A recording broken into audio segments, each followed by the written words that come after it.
এই মুহূর্তে দাঁড়িয়ে আমাদের দেশের গণতন্ত্র সংবিধান এমন একটি বিপজ্জনক বাঁকের সামনে দাঁড়িয়ে আছে, যেখানে যেগুলো খুব সাধারণভাবে দেখতে গেলে খোলা চোখে আপনার আমার কাছে খুব ব্যতিক্রমী ঘটনা মনে হয়, আজকে এই গোটা দেশ জুড়ে সেই ব্যতিক্রমী ঘটনাগুলোই কিন্তু খুব সাধারণ ঘটনা হয়ে উঠছে। যেমন ধরুন, বিচার ব্যবস্থা সম্পর্কে লাগাতার নানা রকম অবমাননাসূচক কথা বলার পর বিচার ব্যবস্থার বিরুদ্ধে নিজের দলের কর্মীদেরকে, মস্তানদেরকে, গুন্ডাদেরকে লেলিয়ে দেবার পর ক্যালকুলেটিভ মেজার করে একাধিক বিচারপতি কলকাতা হাইকোর্টে তাদেরকে বিচারে বাধা দেবার পর, ইনক্লুডিং একজন বিচারপতির পরিবারের মানুষকে পর্যন্ত তার বিরুদ্ধে ক্রিমিনাল মামলা করে অসভ্যতা করার পর, এখন বারবার পার পেয়ে যাওয়ার মতন ক্ষমতা বোধহয় সারা দেশে এখন একমাত্র মানুষের আছে, তার নাম মমতা ব্যানার্জি।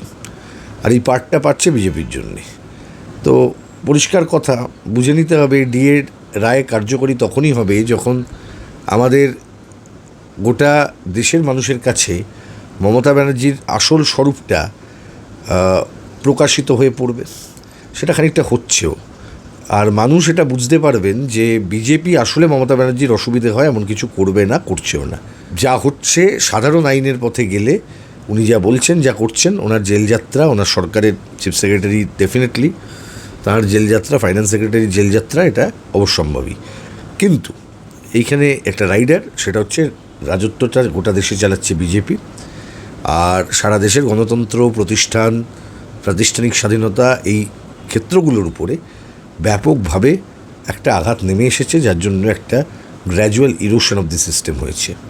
সেই কারণেই আমি খুব একটা আশার কথা বলতে পারছি না, এবং এটাও বলতে তো পারবোই না অভিজ্ঞতা থেকে যে মমতা ব্যানার্জির সরকার সুপ্রিম কোর্টের রায়কে খুব মান্যতা দেবেন এক্ষেত্রে। মুখ্য সচিব 5টার আগে তার বিরুদ্ধে এফআইআর মুখ্য সচিবকে সামলাতে বলুন না, মমতা ব্যানার্জি সামলাবেন। ইলেকশন কমিশন যা কিছু করবে, যিনি বলেছিলেন যে আমি সব বুঝে নেব, তাকেই সামলাতে হবে। এই আরোদের উপর যা কিছু হচ্ছে অন্যায় হচ্ছে। মমতা ব্যানার্জি নিজের পিঠ বাঁচাতে সুপ্রিম কোর্ট গেছিলেন লেকচারবাজি করতে। কি করে নিলেন?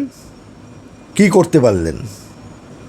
একটা ফেল্ড চিফ মিনিস্টার, ব্যর্থ মুখ্যমন্ত্রী, 15 বছর ধরে গলগ্রহ হয়ে বসে আছেন এই রাজ্যের মানুষের ভবিষ্যৎ ধ্বংস করেছেন, প্রতিটা ক্ষেত্রে রাজ্যকে পিছিয়েছেন। এর কথায় যারা বিশ্বাস করেছেন তারা মরেছেন।